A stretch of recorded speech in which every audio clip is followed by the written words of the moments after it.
You said they're going to have airliners fly into the World Trade Center and they're going to blame a guy called Osama bin Laden. No, leaving aside what actually happened, how could you have known that? Well, in the longer clips, because it's a multi-hour show from July 25th, 2001, I specifically walked through all the reasons, and I knew that they were hyping up that we were about to be hit by Osama bin Laden. I knew that the World Trade Center had been attacked the first time and that the Fed's been involved helping cook the bomb and allowing it to go forward.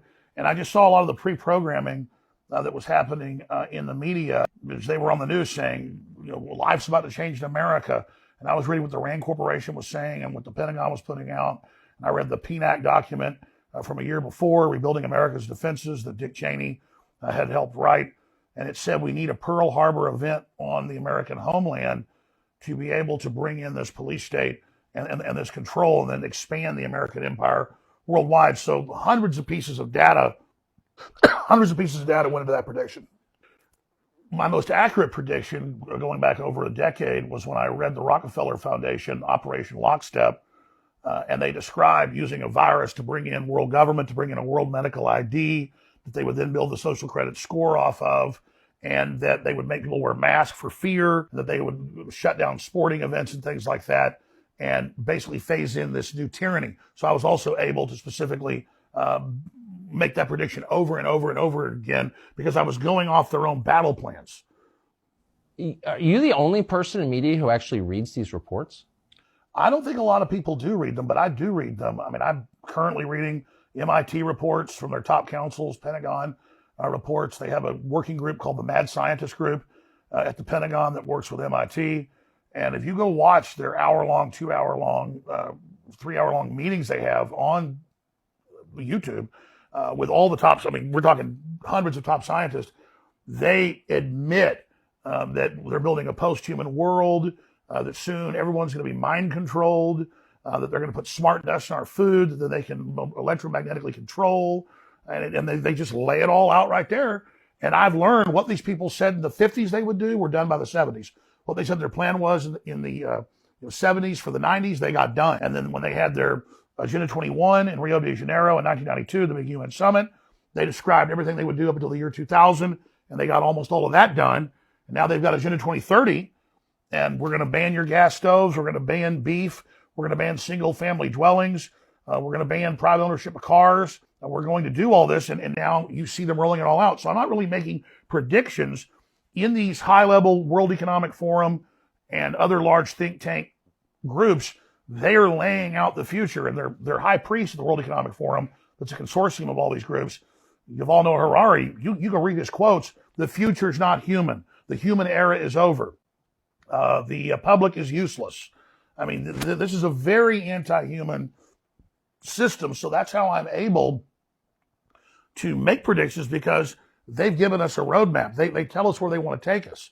And so when the public wakes up, we push back on some of it, but they always come back. And so I'm just following the trajectory of where they say they want to take us. There were a lot of white papers, not just the PNAC document from 2000, a year before 9/11, where they describe we really need big terror attacks. We really need Pearl Harbor events to get Americans to give up their rights. I mean, take what just happened in Israel. Totally tragic. My heart goes out to all that have been killed or lost loved ones or been injured. But there's no way that one of the best intelligence agencies in the world didn't know that was coming. The massive buildup, the 5,000 missiles, the paragliding attacks, all of that. And so there was clearly a stand down there. And now the West will take more of the people's rights. Israel will be able to crack down and take more of their people's rights, which is a big debate over there. Hamas is being funded by Hezbollah, which is Iran. We just had Biden a month ago give $6 billion to Iran. And now the mullahs are bragging that they were behind the attack, Hezbollah funding Hamas. So really, those aren't even predictions. It's clear that Hezbollah and Hamas have tens of thousands of men and women as sleeper cells. And it's an easy equation to predict that there's a wide probability that Hezbollah and Hamas at some point are going to attack sports stadiums. They're going to attack colleges. They're going to attack synagogues. They're going to shoot up mass gatherings if they're given the order by Iran. If we go to war with Iran, And then when this happens, our government won't get in trouble for dissolving the border and letting these people come in. Just like on 9/11, our government clearly had prior knowledge. There was clearly a major stand down that went on, and the government got more power, more control.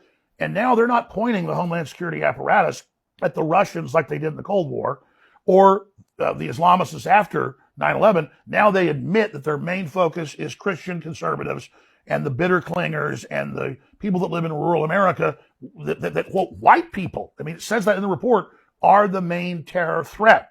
And so this whole apparatus of the war on terror has now been turned inwardly against the people, not just here, but also in Europe, where if someone criticizes transgenderism in the UK, they come to their house and arrest them.